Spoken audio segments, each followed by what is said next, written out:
नमस्कार आप सबको। आज का हमारा विषय है धर्म का स्वरूप। मुझे ऐसा लगता है कि धर्म शब्द आज सबसे ज्यादा भ्रमपूर्ण शब्द हो गया है।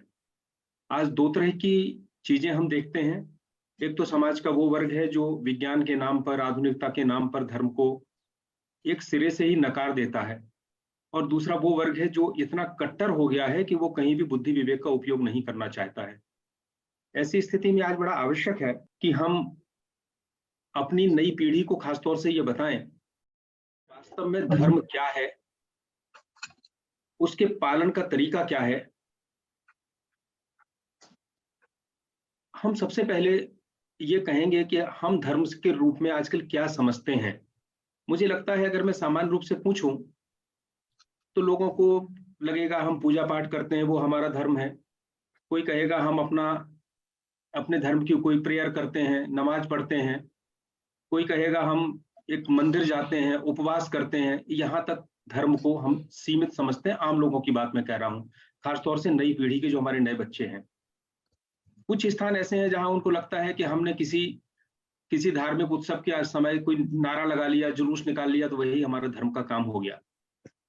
वास्तव में धर्म ऐसा नहीं है कि आज ही ये भ्रम है। ये भ्रम तो हमेशा से धर्म के बारे में रहा है।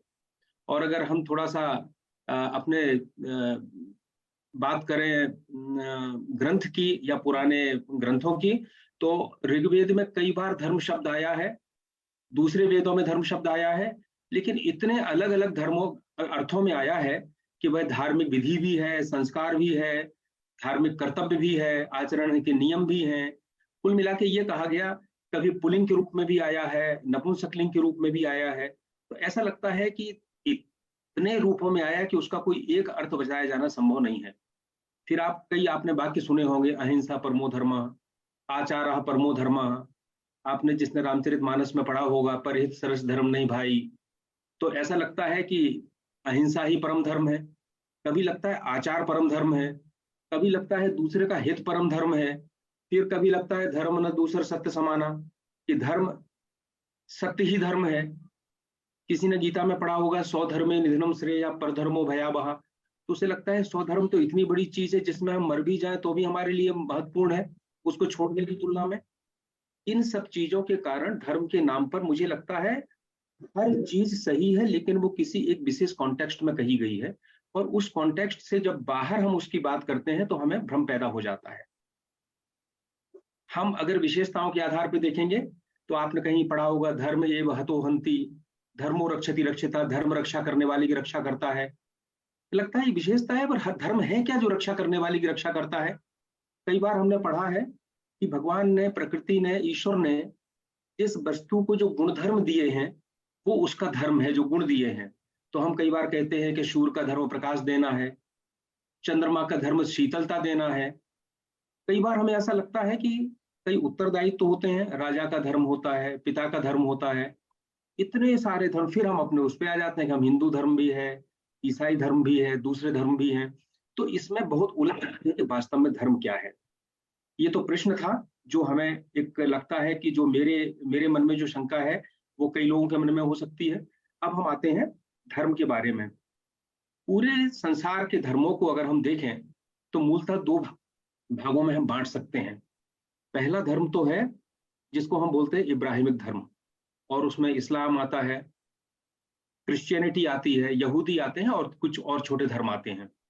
और इनकी विशेषता होती है कि इनके पास एक पुस्तक है जो उनकी पवित्र पुस्तक है, एक उनके देवदूत हैं जो ईशा मसीह हैं, मोहम्मद साहब हैं, एक पूजा पद्धति है, एक स्थान है।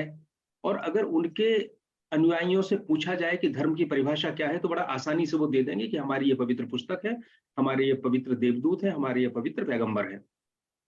लेकिन अगर सनातन धर्म वाले से पूछा जाए, हजारों पुस्तकें हैं, सैकड़ों ग्रंथ हैं, हजारों पुस्तकें हैं, 33 करोड़ देवी देवता हैं, तो वो बड़ा इसमें एक भ्रम की स्थिति बन जाती है कि वास्तव में धर्म क्या है। तो ये तो हमने सनातन और इसकी बात की। लेकिन मैं आपको बताऊं कि जो एक तरफ हमने इब्राहिमिक धर्म की बात की, दूसरी तरफ हम सनातन की बात करते हैं, तो सनातन में हिंदू भी हैं, बौद्ध हैं, जैन हैं, ताओ हैं, जैन हैं, और जिस तरह के ऐसे धर्म है वो सारे जो आत्मा की अमरता में और ब्रह्म में विश्वास करते हैं और ये मानते हैं कि धर्म जो है उसका जन्म नहीं हुआ, वो स्वमेव पैदा हुआ है प्रकृति की तरफ, ईश्वर की तरफ से, और ना कभी उसका जन्म हुआ है ना कभी उसका अंत होगा। वो सनातन है। अब कैसे है, हम सनातन की बात करेंगे तो अगर कोई कहे कि सनातन धर्म क्या है और कब जन्म हुआ, तो मैं उससे एक प्रतिप्रश्न करना चाहूंगा कि विज्ञान क्या है और विज्ञान का कब जन्म हुआ। आप इस तरह से इसको सोचें और पहले आप ये ध्यान रखें कि अगर प्रकृति का स्वभाव विज्ञान है तो पुरुष जो है, ईश्वर जो है, उसका स्वभाव धर्म है। धर्म कहने से हम कई बार बड़ी भ्रमित हो जाते हैं, तो मैं आपको जरा स्पष्ट कर दूं कि जहां मैं धर्म धर्म कह रहा हूं वो वास्तव में अध्यात्म है। धर्म उस अध्यात्म की एक प्रक्रिया है। तो मैं ये कहूंगा कि अध्यात्म वो है जो पुरुष का या ब्रह्म का स्वभाव है, और वह स्वभाव सनातन है। और जो प्रकृति का स्वभाव है वो विज्ञान है। अब मैं आपको बताऊं कि विज्ञान कब बना।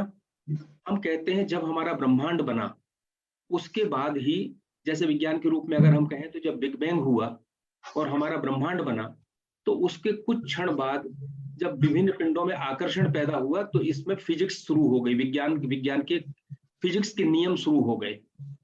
जब अनेक कणों अणुओं में जब आपस में सम्मिलन हुआ तो केमिस्ट्री शुरू हो गई इस ब्रह्मांड के अंदर। उसके पहले कोई केमिस्ट्री नहीं थी। जब कार्बन मॉलिक्यूल्स बना, जीवन आया, तो जीव विज्ञान या बायोलॉजी शुरू हो गई। आप देखेंगे कि सारी विज्ञान स्वमेव पैदा हुए हैं। इसको किसी ने बनाया नहीं है, इसकी केवल खोज की जा सकती है, इसको बनाया नहीं जा सकता। स्वमेव पैदा हुए हैं, लेकिन इनकी सीमा यह है कि जो ब्रह्मांड के जन्म के बाद बने हैं वो ब्रह्मांड के नष्ट होने पर स्वमेव नष्ट भी हो जाएंगे, और ब्रह्मांड के बाहर अगर किसी दूसरे ब्रह्मांड में जाएंगे तो वो नियम आवश्यक नहीं है कि काम करें। वहां का विज्ञान बदल जाएगा, वहां की केमिस्ट्री बदल जाएगी, वहां की फिजिक्स बदल जाएगी। लेकिन इस ब्रह्मांड से परे हम ये मानते हैं कि जिससे ये पूरा ब्रह्मांड उत्पन्न हुआ है, उस ब्रह्म का जो स्वभाव है वह इस ब्रह्मांड के अस्तित्व के पहले भी था, अभी भी है और इसके बाद भी होगा। तो उस ब्रह्म के स्वभाव की जो खोज है, जैसे विज्ञान अपने आप पैदा हुई, इसी तरह ब्रह्म का जो स्वभाव है वो भी अपने आप पैदा हुआ, और वो अध्यात्म है। हम ये कहते हैं वो सनातन है, ना उसका कभी जन्म हुआ था ना कभी उसकी मृत्यु होगी। इसलिए हम क्या कहते हैं, हम इस ब्रह्मांड में विज्ञान की खोज करते हैं। हमारा सनातन धर्म ये करता है कि जब प्रलय हो चुका होता है और जब कभी नई सृष्टि आती है तो हम ध्यान के माध्यम से, हमारे ऋषि उसी ब्रह्म के उसी स्वभाव की पुनः खोज करते हैं, और जो उनको आभास होता है उसको वो वेद के रूप में नीचे देते हैं। इसीलिए वेद को अनादि और अनंत कहा गया है, क्योंकि ब्रह्म का स्वभाव अगर किसी पुराने कल्प में किसी ने अनुभव करके लिखा होगा तो वो वही होगा जो इस कल्प में अनुभव करके लिखा गया है। ये ब्रह्म का जो स्वभाव है, ये समझना, और हमारा उद्देश्य जो है वो, इस जीवन का उद्देश्य है कि हम जीवन को सुखपूर्वक जीते हुए इस प्रकार जिए कि हमें उस ब्रह्म का साक्षात्कार हो सके। ये हमारा बेसिक कॉन्सेप्ट है सनातन धर्म का। और उसके लिए जो प्रक्रियाएं तैयार की गई हैं वो सारी धर्म है। अब वो प्रक्रियाएं कैसी हो सकती हैं, मैं आपको थोड़ी सी बात और कहता हूं कि सनातन धर्म कैसा एक सा है। जैसे मैंने आपसे विज्ञान की बात की, विज्ञान के साथ में मैं आपको कहूं कि भूख है, प्यास है, नींद है, श्वास है, क्या इसकी अनुभूति हर व्यक्ति में अलग अलग होती है? नहीं होती। चाहे वो व्यक्ति किसी भी जाति का हो, किसी भी धर्म का हो, कहीं भी रहने वाला हो, सबकी अनुभूति एक सी होगी। इसी तरह अगर कोई व्यक्ति आत्मा की खोज करना चाहेगा तो उसकी अनुभूति भी अलग होगी। वो एक्चुअल में जिन चीजों को हम धर्म कहते हैं उन धर्मों से अलग होकर धर्मनिरपेक्ष तरीके से होगी, वही अध्यात्म है। और उस अनुभूति की खोज करने के लिए जो प्रक्रिया नियत की गई है वो धर्म है।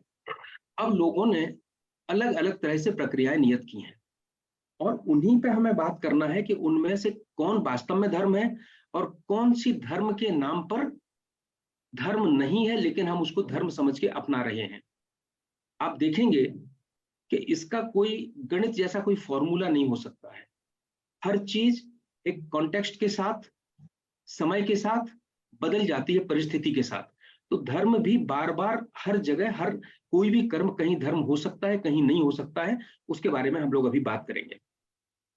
तो सबसे पहले तो सनातन धर्म के बारे में मैंने आपको बताया, विज्ञान के साथ उसकी तुलना की, और महत्वपूर्ण बात जो मुझे लगती है वो मैंने ये कहा कि जैसे विज्ञान एक है, भारत का भौतिक शास्त्र और अमेरिका का भौतिक शास्त्र अलग नहीं हो सकता है, इसी तरह जो ब्रह्म का स्वभाव है वो भी कहीं अलग नहीं हो सकता, और वही सनातन है। दूसरा, जब हमने विज्ञान के नियमों की खोज नहीं की थी तब भी विज्ञान के नियम थे। हमने जब गुरुत्वाकर्षण की खोज नहीं की थी, लेकिन उसके पहले भी फल टूटने के बाद जमीन पे ही गिरता था। हमने इलेक्ट्रोमैग्नेटिक वेव्स की खोज नहीं की थी, लेकिन वेव्स तो थी। इसी तरह हम समझें या ना समझें, हमारे ऋषि मुनियों ने उसकी खोज की, वेद के रूप में हमारे सामने रखा, लेकिन उनके पहले भी सनातन धर्म उसी प्रकार था जिस प्रकार विज्ञान के नियम होते हैं। अब दूसरी बात, जैसे हम विज्ञान के नियमों का अपने जीवन में उपयोग करते हैं, हम इलेक्ट्रोमैग्नेटिक वेव से मोबाइल का उपयोग करते हैं, हमने फ्रिक्शन का नियम सीखा तो हमने बहुत सारी गाड़ियों को तेज चलाने की तरीका हमको आ गया। हमने गुरुत्वाकर्षण के बारे में नियम सीखा तो हमने टेक्नोलॉजी विकसित कर ली कि हमारे हवाई जहाज आसमान में उड़ना शुरू हो गए। इसी तरह जब हम ब्रह्म के नियमों को समझते हैं तो जैसे विज्ञान का उपयोग तकनीकी के माध्यम से करते हैं, इसी तरह आध्यात्म के नियमों का लाभ हम उन विधियों के द्वारा उठाते हैं, उन्हें हम धर्म कहते हैं। अब हम सनातन धर्म में जो आध्यात्म के नियम है और उसके आधार पर किस प्रकार से हम उनका लाभ लेने के लिए हमने धर्म बनाया है, उसके बारे में हम थोड़ी सी बात करेंगे। सनातन धर्म के जो मुख्य सिद्धांत हैं वो तो एक ही है कि ये सारा जगत ब्रह्म का प्रतिरूप है, हर कण कण में ब्रह्म व्याप्त है और वो ही अपनी शक्ति चेतना के द्वारा इस सबको गति दे रहा है, पूरे संसार को। हम और अंदर नहीं जाएंगे जहां माया, जीव, कर्म, पुनर्जन्म की बातें हैं। अब ये जो ब्रह्म है, हम भी इसी के हिस्से हैं, लेकिन ब्रह्म का जो दूसरा रूप माया है, और उसने जो पंच तत्वों के द्वारा हमारा शरीर तो बनाया ही है, इसके अलावा हमारे सूक्ष्म पंच तत्वों के द्वारा हमारा मन, बुद्धि, चित्त, अहंकार, ये सारी चीजें बनाई हैं। नियम ये है कि क्या हम इन पंच तत्वों के बीच से उस ब्रह्म की जो अंश हमारे अंदर है, क्या हम उसे पहचान सकते हैं। तो उसका उद्देश्य ये है, अर्थ ये है कि कैसे हम इन पंच तत्वों से बनी हुई चीज को अलग समझ सकें और उसके बाद अपने अंदर के आत्मा को महसूस कर सकें। यही सनातन धर्म के अनुसार धर्म का उद्देश्य है। दूसरी बात आती है, इस उद्देश्य की पूर्ति कैसे करें।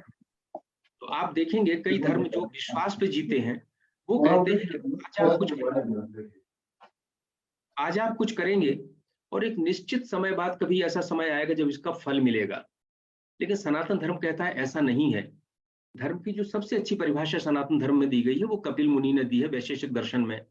उन्होंने कहा, यद अभ्युदय निःश्रेयस सिद्धि सा धर्म, जो हमको अभ्युदय दे और निःश्रेयस दे वही धर्म है। अभ्युदय का मतलब भौतिक प्रगति संसार में, और निःश्रेयस का मतलब है आत्मिक प्रगति। हमें इस संसार में भी सुखपूर्वक जीवन जीने का मौका दे, और हमें इस सुखपूर्वक जीते हुए इस प्रकार से हमारी प्रगति हो कि हम इन पंच तत्वों की जो माया है इससे पार जाते हुए अपने अंदर अपनी आत्मा को अनुभव कर सके। इसके लिए कहीं भी धर्म कष्ट उठाने की बात नहीं करता। आप अगर रामचरितमानस देखेंगे तो वो कहते हैं, सुर दुर्लभ सुख करी जग माही, अंत काल रघुपति पुर जाही। सुर दुर्लभ सुख करने का भी हमें अधिकार है, लेकिन कैसे होंगे ये। मैं गीता का एक उदाहरण देना चाहूंगा जिसमें कृष्ण भगवान कहते, धर्मा विरुद्धो कामेशु भूतेषु भरतर्षभ। काम भी हे अर्जुन मेरा रूप है, लेकिन वो धर्म के अनुसार होना चाहिए। अर्थात यह है, इस संसार में जो धर्म हमारा है वो हमसे कहता है कि आप संसार में सुखपूर्वक जियो, आप भौतिक समृद्धि प्राप्त करो। इस भौतिक समृद्धि प्राप्त करने और सुखपूर्वक जीने के दौरान वो प्रक्रिया इस प्रकार हो कि आप ब्रह्म को अनुभूत करने के अंतिम लक्ष्य की ओर बढ़ सको। ऐसा भी हो सकता है कि हम इस सुख को प्राप्त करने के लिए ऐसे चक्र में फंस जाएं कि हम उतने ही ईश्वर से दूर होते जाएं।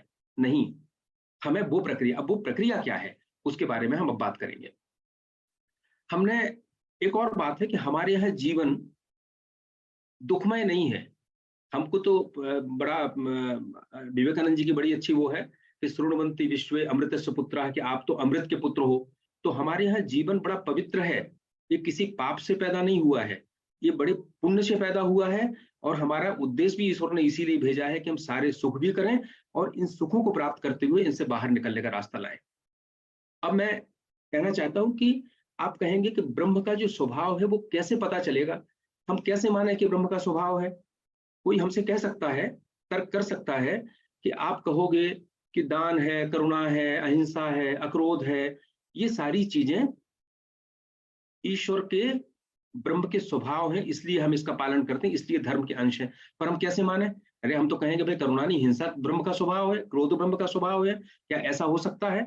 मैं आपको छोटा सा एक इशारा करता हूं कि आप खुद विचार करें, बैठें और आप खुद तय करें कि ब्रह्म का स्वभाव क्या हो सकता है। उदाहरण के लिए कृष्ण कहते हैं परस्परम भावयन्तः, एक दूसरे की मदद करो, सहायता करो। आप देखेंगे गीता का जो यज्ञ की अवधारणा है वो ही पूरा एक दूसरे के सहयोग के ऊपर आधारित है। अब आप इसको इसको जरा प्रकृति से देखिए, ऐसा क्या है जो सहयोग नहीं कर रहा है?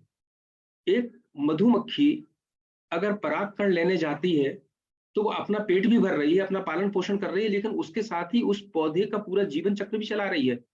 अगर ये सहयोग ना होता तो ये जीवन चक्र ना चलता। अगर सूर्य दिन में आता है तो वो भी लाभदायक है और रात में चला जाता है तो वो भी इस प्रकृति को चलाने के लिए लाभदायक है। अगर वो अपना तरीका बदल दे तो ये संसार नहीं रह सकता। मैं आज जो कपड़े पहने हूं, इसका कॉटन कहीं से आया होगा, धागा किसी ने बनाया होगा, कुर्ता कहीं बना होगा, स्टिचिंग किसी और ने की होगी और पहन मैं रहा हूं। तो आखिर कुछ भी है, आप खाना खाते हैं, वो आपके अकेले नहीं है, वो सहयोग से ही चल रहा है। तो अगर मैं कहूं कि ये जो सहयोग है ये ब्रह्म का गुण है, तो ये हमारे चिंतन में अपने आप आया। दूसरा देखिए, विश्वास की बात मैं करूं, सारा संसार ही विश्वास पे चल रहा है। आपको एक भी चीज ऐसी बताइए जहां हम बैठे हमें विश्वास है कि हम यहाँ ठीक हैं इसलिए हम यहाँ बैठे हैं। एक रोगी डॉक्टर के पास जाता है तो उसे विश्वास होता है कि डॉक्टर भले अगर ऑपरेशन भी करेगा तो मेरे भले के लिए करेगा। अगर ये विश्वास ना होता, हम ट्रेन में जाते हैं अनजान पैसेंजर के साथ, बगल की सीट पर सो जाते हैं और रात भर सोते रहते हैं क्योंकि हमें विश्वास है कि ये हमें कोई हानि नहीं पहुंचाएगा।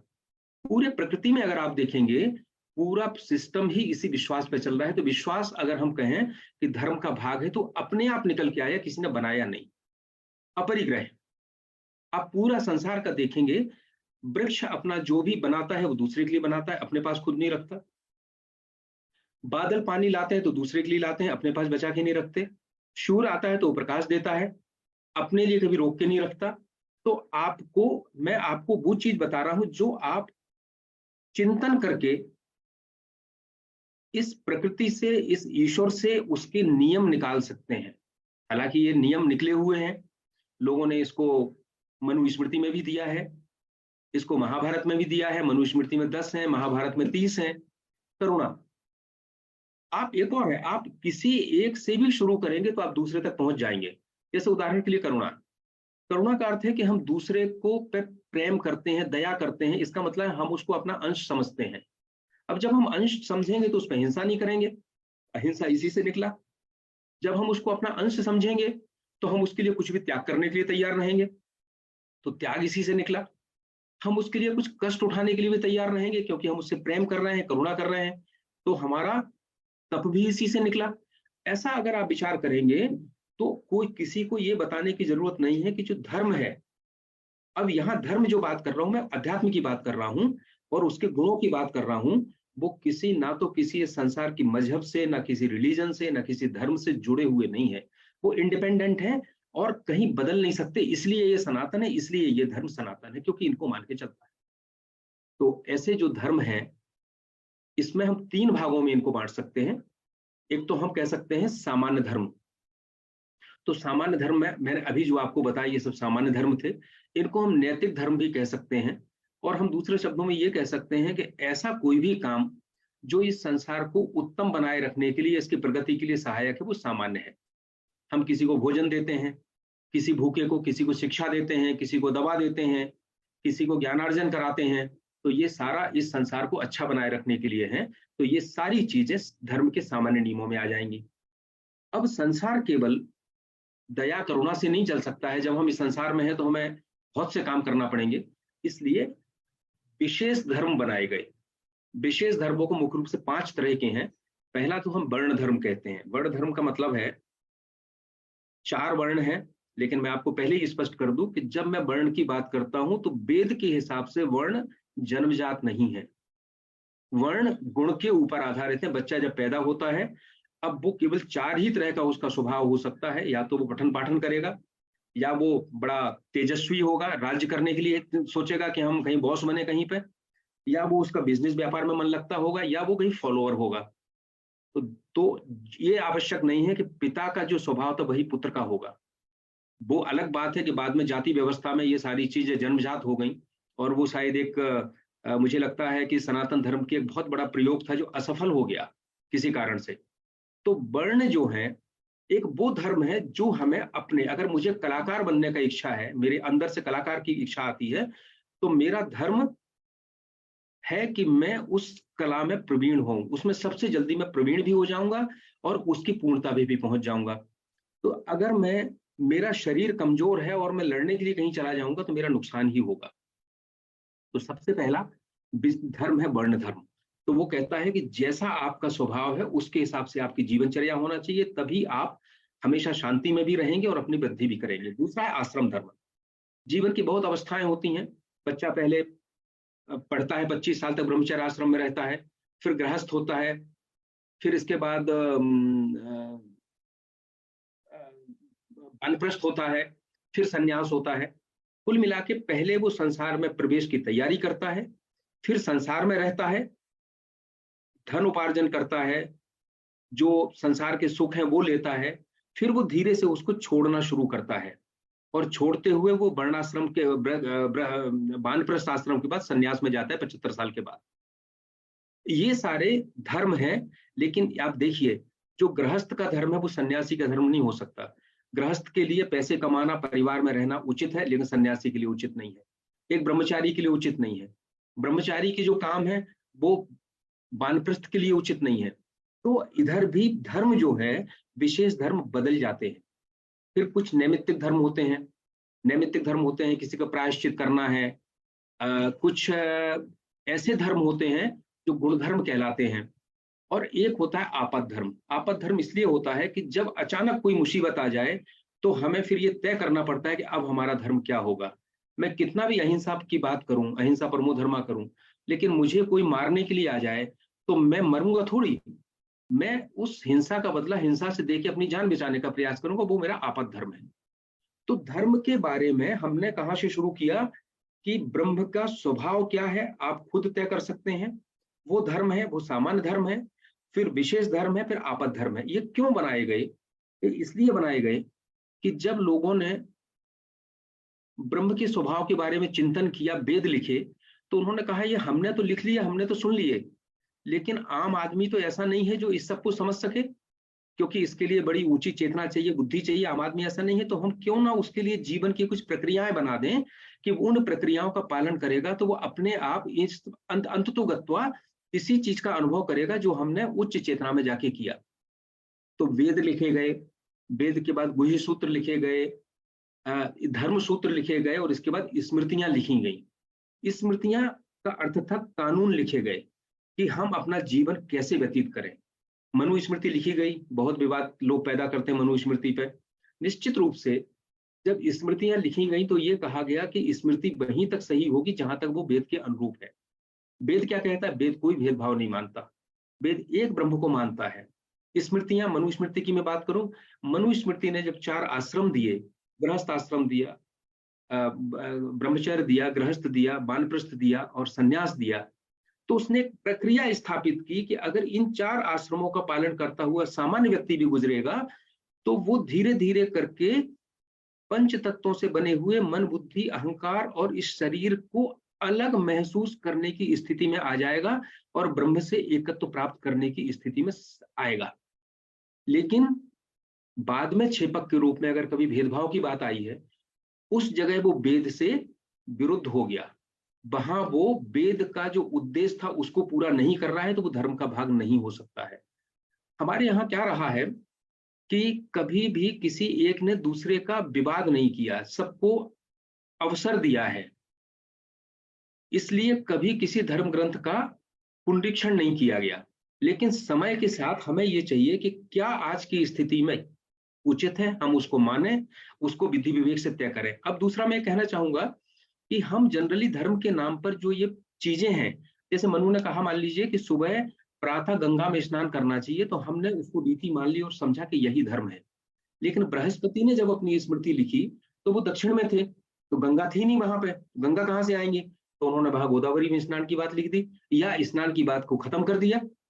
तो स्मृतियों में जो नियम दिए गए हैं वो भौगोलिक क्षेत्र के अनुसार और समय के अनुसार, क्योंकि मनु ने लिखी, बृहस्पति ने लिखी, नारद ने लिखी, कितने लोगों ने लिखी, कई सारी स्मृतियां लिखी गई, समय के साथ साथ वो परिवर्तित होती गई। आज जरूरत है कि हम आज उन स्मृतियों में 2000 साल पहले लिखी गई बात को बुद्धि और विवेक से देखें कि क्या आज लागू होगी। लेकिन इसका टच स्टोन क्या होगा? इसका टच स्टोन होगा वेद, क्योंकि वेद वो शुद्ध ज्ञान है, ब्रह्म की स्वभाव के बारे में विवरण है जो बदला नहीं जा सकता। वो कोई भेदभाव नहीं मानता है, वो अनंत है, अनादि है। तो आज हमारा धर्म क्या है? वो धर्म नहीं हो सकता है जो हर हालत में लिखा है इसलिए हम उसको मानेंगे। हमें उसको बुद्धि विवेक से देखना पड़ेगा। लेकिन फिर भी मैं ये कहूंगा कि जो भी स्मृतियां हैं, पुराण हैं, इतिहास हैं, वो बहुत ऊंचे चेतना वाले लोगों ने लिखे हैं। इसलिए हम बहुत नीचे चेतना वाले लोग हैं, इसलिए उनको प्रथम दृष्टया हम इनकार करके आगे नहीं बढ़ सकते। आपको उनको उनको पालन करना, उनके बारे में समझना और फिर अपने बुद्धि विवेक से तय करना है। अब मैं आता हूं कि इसमें दुविधा कहां पैदा होती है। कृष्ण कहते हैं गहना कर्मणो गति। कर्म क्या है? कर्म भी धर्म का एक रूप ही है। कर्म की गति बहुत गहन होती है, पता ही नहीं चलता कब वो कर्म कर्म बन गया, कब विकर्म बन गया, कब अकर्म बन गया। धर्म भी ऐसे ही होता है। अभी अभी हम किसी को बाहर मार दें तो मैं अपराधी हो जाऊंगा, लेकिन अगर मेरा सैनिक सीमा पे खड़े होकर दुश्मन देश के सैनिक को मार दे तो अपराधी नहीं होगा। तो यहां तो हम कहते हैं आपने मार के अधर्म किया, वहां कहते हैं हम धर्म किया। जब रावण ने सीता का हरण किया तो वाल्मीकि रामायण में वो कहते हैं कि ये तो हमारी रक्ष संस्कृति है, जो दूसरों की पत्नियों को हरण करना हमारी संस्कृति है, हमारा धर्म है। दूर क्यों जाते हैं आप? चंबल में पहले डाकू होते थे, डाकैता डकैती डालते थे, लेकिन माता के मंदिर में जाके बड़े बड़े घंटे चढ़ाया करते थे, बड़े बड़े देवी जी के मंदिर बनाया करते थे। तो उन्होंने भी अपने काम को जस्टिफाइड करने के लिए धर्म का एक रूप दे दिया था। क्या ये धर्म है? क्या ये धर्म है? ये आपको सोचना है। तो धर्म और अधर्म, एक चीज जहां धर्म हो सकती है, मैंने आपसे कहा गृहस्थ के लिए जो धर्म है वो सन्यासी के लिए अधर्म है। रावण के लिए जो वो धर्म मानता था वो हम आर्य संस्कृति में उसको अधर्म मानेंगे। हम तो यहाँ तक ग्रंथों में आपको चोरों और वैश्याओं के भी धर्म मिलते हैं, तो वो धर्म नहीं हो सकते हैं। अब आप कहेंगे कि एक बार आप कहते हैं कि अहिंसा परमो धर्म, और एक बार कहते हैं हिंसा भी धर्म, युद्ध में हिंसा भी धर्म है। ऐसा कैसे? ऐसा इसलिए है, इसका बेसिक बात यह है, वो हर कर्म जो इस प्रकृति को, इस संसार को अच्छा करने में सहायक होगा वो धर्म होगा, और जो इसको बुरा करेगा वो अधर्म होगा। कर्म जो है या धर्म का जो रूप है, प्रक्रिया जो है, वो निरपेक्ष है, वो ना अच्छी है ना बुरी है। यहां मार देना सड़क पे अधर्म है, तो सीमा पे मार देना धर्म है। संन्यास आश्रम में जो धर्म है वो गृहस्थ आश्रम में धर्म है। भीष्म पितामह का महाभारत में उपदेश आता है कि जब वो धृतराष्ट्र को उपदेश देते हैं तो वो कहते हैं राजन ये सब मोह माया है, और तुम तो वैराग्य को ग्रहण करो, तुम सबको त्याग करो, भगवान का भजन करो और अपने परलोक के बारे में चिंता करो। लेकिन वही भीष्म पितामह जब युधिष्ठिर को उपदेश देते हैं तो वो कहते हैं राजन, राजधर्म का पालन करना सबसे श्रेष्ठ है। तुम अपनी प्रजा का पालन करो, सुदृढ़ सेना रखो, दुश्मनों को परास्त करो, ये तुम्हारा धर्म है। दोनों के उपदेश भिन्न भिन्न है, क्योंकि धृतराष्ट्र की स्थिति अलग है और युधिष्ठिर की स्थिति अलग है। हम एक बात और करेंगे, एक राम का युग था, एक कृष्ण का युग था। राम मर्यादा पुरुषोत्तम थे। राम ने सारे लिखे हुए नियमों का, धर्म के नियमों का जैसा था वैसा पालन किया। अगर पिता ने कहा तो उन्होंने कहा कि पिता का कहना सर्वोपरि है, मैं पिता के कहने के अनुसार बन जाऊंगा। अगर किसी ने सीता के ऊपर एक छोटी सी कलंक की बात कह दी तो उन्होंने कहा नहीं, राजा की पत्नी के ऊपर अगर थोड़ा सा भी आक्षेप लगेगा तो मैं सीता को त्याग दूंगा। उन्होंने ये नहीं देखा कि सीता की पवित्रता क्या है, उन्होंने धर्म में जो लिखा हुआ था उसका पालन किया। लेकिन जब कृष्ण का युग शुरू हुआ, त्रेता के बाद द्वापर शुरू हुआ, तो युग बदल गया। युग बदल गया और उस समय स्थिति ये हो गई कि लिखी हुई बातों का लोगों ने अपने हिसाब से उपयोग करना शुरू किया। भीष्म कहते हैं कि मैं तो राजदंड से बधा हुआ हूं, राज सिंहासन से बधा हुआ हूं, इसलिए द्रौपदी तुम्हारे साथ अत्याचार हो रहा है, लेकिन मैं कुछ नहीं कर सकता। क्योंकि उन्होंने अपने धर्म की व्याख्या इस तरह से की जो वास्तव में धर्म के सार के अनुसार ठीक नहीं है। इसीलिए कृष्ण ने महाभारत में कई जगह असत्य बोल के भी धर्म उसको युद्ध को जीता है। अश्वत्थामा को झूठ बोल के मारा, जयद्रथ को एक एक सूर्य अस्त होने का भ्रम पैदा करके मारा। तो जब हम कहते हैं कि आपने अधर्म नहीं किया, इसलिए नहीं किया कि जो बड़ा हित था इस पूरे संसार का, अधिकतर लोगों का, वो हित इसमें था कि पांडव जीते और स्वराज की, अच्छे राज्य की स्थापना हो। कहने का तात्पर्य यह है कि हम जिन चीजों को आध्यात्म से ड्रॉ करके लाते हैं, जिन गुणों को, वो सामान्य धर्म है, लेकिन संसार में रहने के लिए विशेष धर्म है। और वो विशेष धर्म हर युग में, हर परिस्थिति में हमेशा एक सा नहीं होता। इसलिए उसको समझने के लिए हमारे पास बुद्धि और विवेक दोनों होना चाहिए। बुद्धि तो हमें केवल ये बताती है कि ये हमारे हित में है, ये हमारे हित में नहीं है, लेकिन विवेक हमें बताता है कि हमें उस बुद्धि का कहाँ कैसा प्रयोग करना है। इसीलिए हमारा जो सबसे बड़ा मंत्र है गायत्री मंत्र, उसमें हम अच्छी बुद्धि की ही प्रार्थना करते हैं, प्रकाशित बुद्धि की ही प्रार्थना करते हैं। और बुद्धि से ही ये पता चलता है कि क्या धर्म है, क्या अधर्म है, क्या कर्म है, क्या अकर्म है। और अगर हम उस धर्म का पालन करते हैं तो उस धर्म के पालन में ये कहीं नहीं है धर्म में कि हमें कोई बड़ा गरीब जिंदगी जीना है, हमें त्याग कर देना है। त्याग अपनी जगह है। वो देखिए, हर आत्मा का, चेतना का स्तर होता है। कुछ लोग ऐसे पैदा होते हैं कि उनका स्तर इतना ऊंचा होता है कि उन्हें बाकी कुछ करने की आवश्यकता नहीं पड़ती। शंकराचार्य जी ने जब उनका अवतार हुआ शंकराचार्य जी का, तो 8 वर्ष की अवस्था में संन्यास ले लिया। 16 वर्ष की अवस्था तक सारे भाष्य लिख के खत्म कर दिए, समाप्त कर दिए। और 16 से 32 साल तक पूरे देश में भ्रमण करके सनातन धर्म को एक नई जीवन दे दिया। स्वामी विवेकानंद ने मात्र 39 साल की उम्र में उनका देवलोक गमन हो गया, और उसके पहले उन्होंने इतना कुछ कर लिया। इन आत्माओं को आवश्यक नहीं था कि ये ब्रह्मचर्य और फिर गृहस्थ और फिर वानप्रस्थ और फिर सन्यास के चक्र से निकले। लेकिन जो सामान्य आत्माएं हैं, हम जैसे सामान्य लोग हैं, उनके लिए ये पूरी व्यवस्था दी गई है। और इसमें अगर हम अपनी बुद्धि विवेक से धर्म का रूप समझ जाते हैं, केवल ये नहीं कि हमें केवल पूजा करना है, पूजा करना भी उसका एक रूप है, उसमें कहीं बुराई नहीं है, करना है, लेकिन केवल वही नहीं करना है। हमें अपने जीवन को, अपने आसपास के जीवन को अच्छा बनाना है, समृद्ध बनाना है, अभ्युदय करना है। और इस अभ्युदय के साथ साथ इस प्रक्रिया से करना है जो धर्म की प्रक्रिया है, जिसमें बुद्धि और विवेक का उपयोग होता है, ताकि हम इस काम को करते करते ये हमें अनुभव हो जाए कि हम आत्मा के रूप में इस पंच तत्व से बने हुए शरीर, मन, बुद्धि, अहंकार और चित्त से परे हैं। और यही पूरे सनातन धर्म का उद्देश्य है। नमस्कार। ओम नमः शिवाय।